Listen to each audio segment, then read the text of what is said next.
Hi everyone, thank you so much for joining me today for another session of exploring the tarot.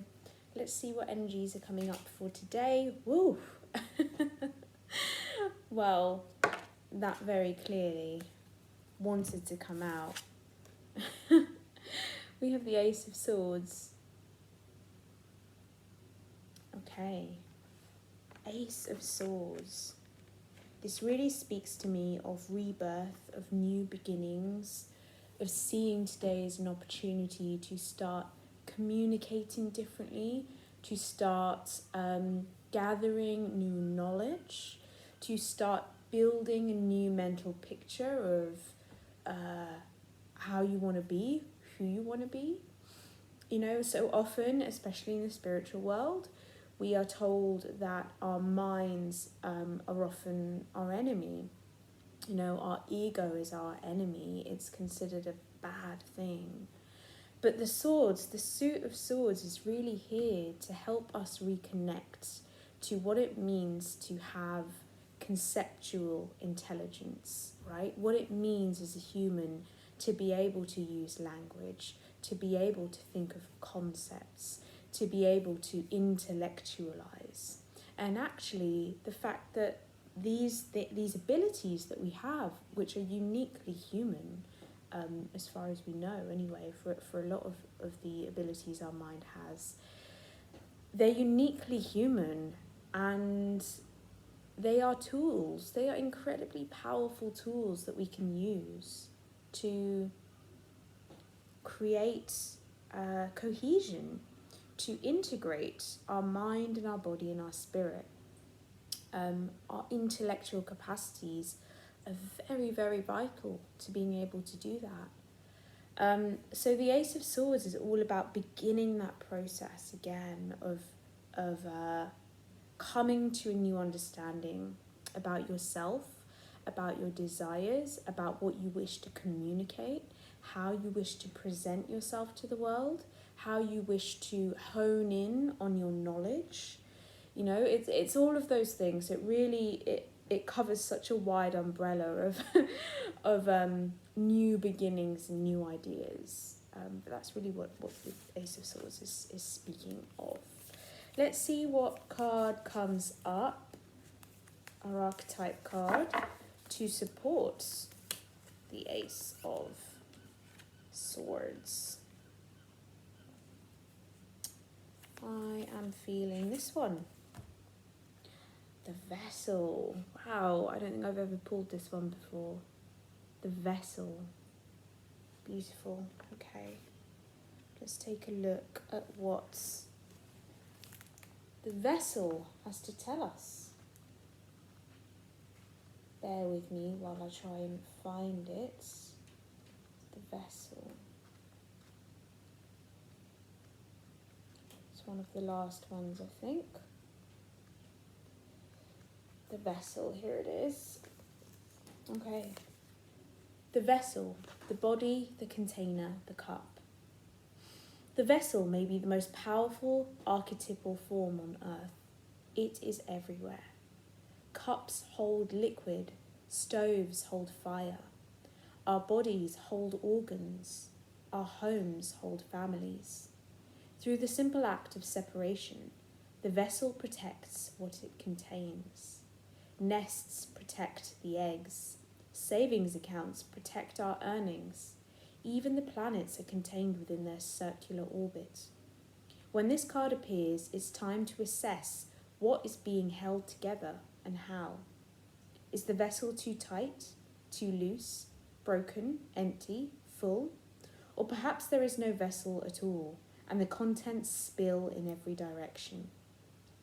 It is natural for structures to be formed and eventually fall apart. The vessel has a life cycle that must be honoured. Is it time for you to build, break, or repair? You must find out. Stability, strength, and gracefulness. This physical body is the most sacred vessel of all. It is the one in which you reside from your first breath to your last. It may need your attention. Beautiful. So the vessel is really talking about containers. The body is a container. And the Ace of Swords is talking about beginning to reframe the way we understand how our mind works.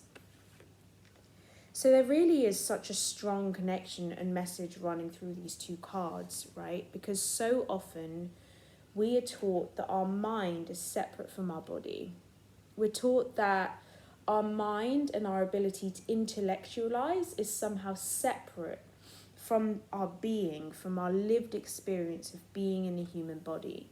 When actually our brain, our minds, live within this body. And in fact, we don't just think from our brains, we think using our whole body.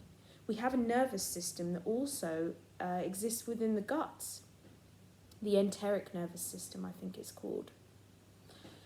We have a whole body that is thinking, that is holding emotion, that is containing all of these experiences that live within us.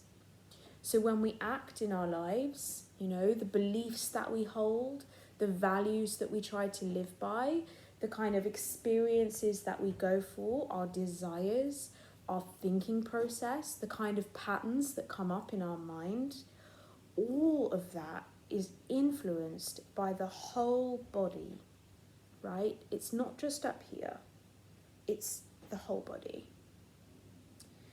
So today, I think, the message coming through quite strongly for me is around starting to integrate this sense of who you are up here, your sense of identity, this kind of I that you carry around up here, which is basically a series of stories that you have about yourself. It's a kind of intellectualized image that you have of who you are, and that covers everything. It covers who you call yourself, the kind of labels that you apply to yourself, and we all apply labels to ourselves, the kind of identities and roles that you live by. What kind of identity have you constructed for yourself? To really look at that and think, are those identities serving me?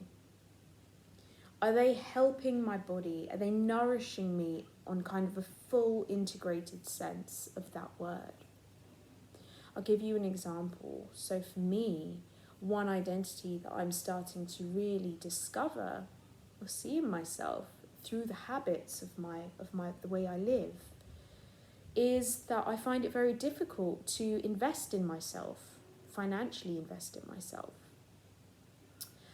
There are so many skills that I want to learn, so many new things that I want to hone, so much knowledge that I want to build.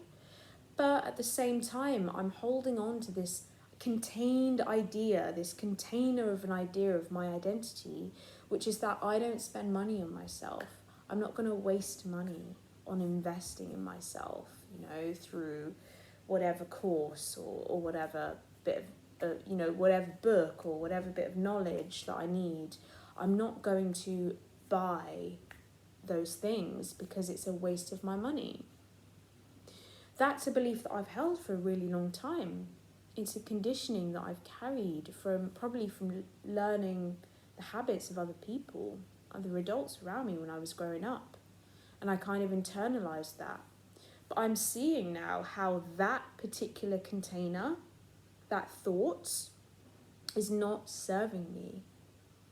It's restrictive. It's incredibly restrictive. As far as a vessel goes, it's incredibly restrictive.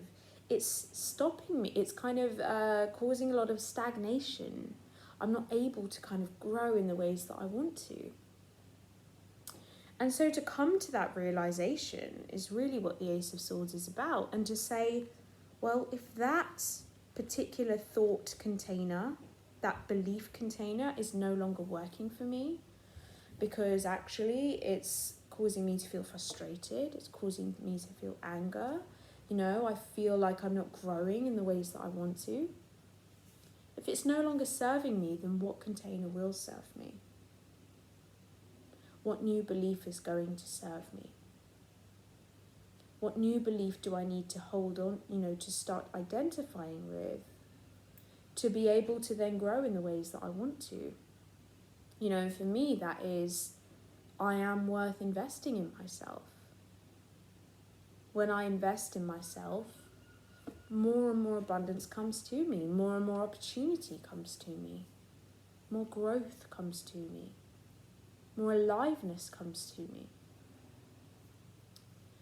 And so actually, the Ace of Swords, it's all about using logical processes. It's about picking things apart, analysing things, using the power of your rationality, using the power of your logic to start to come to conclusions in a way that actually help you integrate the whole kind of inner being of you, the whole kind of holistic view of who you are, to really begin to see how is it that I can start to kind of reframe the way I think of myself. How is it that I can start to restructure the way I live or the habits that I live by in a way that's going to fully nourish me in my heart, in my mind, in my soul, in my spirit?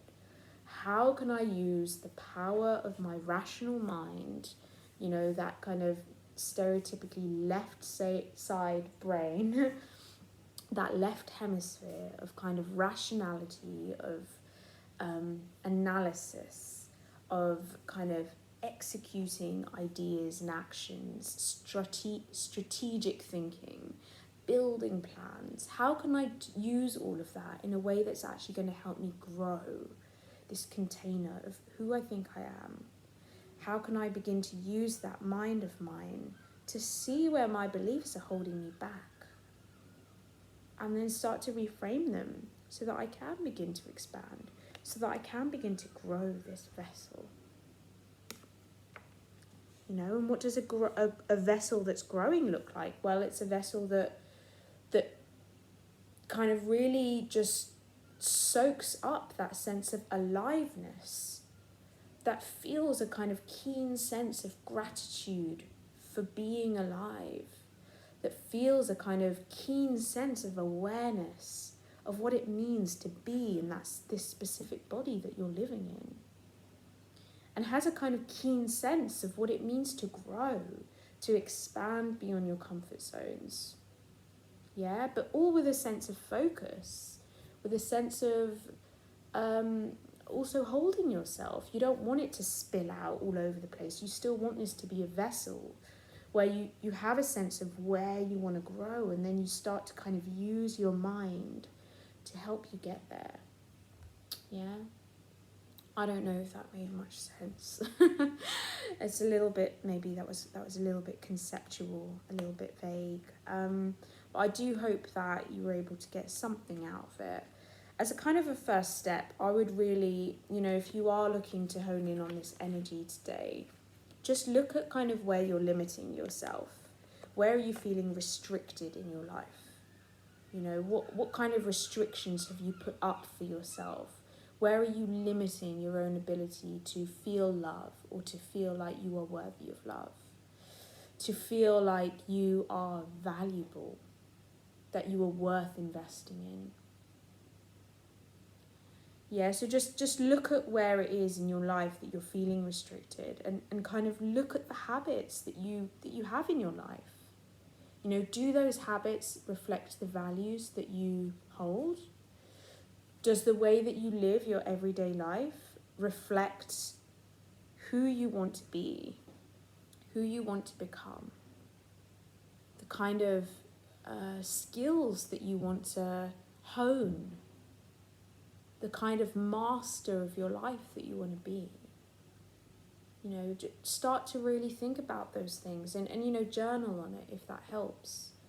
Really start to get clear on who it is that you wish to be. How do you wish to express yourself in the world? How do you wish to express your aliveness into the world? How do you wish to feel your aliveness in the world? What does that look like? And then look at the container that you've created for your own life, and see where it is that those two things might not be lining up. And use the power of your rational mind of your strategic mind, to start thinking, okay, how can I begin to bridge these two things? Yeah. Okay, so I hope that's been helpful. Thank you so much for watching this, and I will see you again very soon.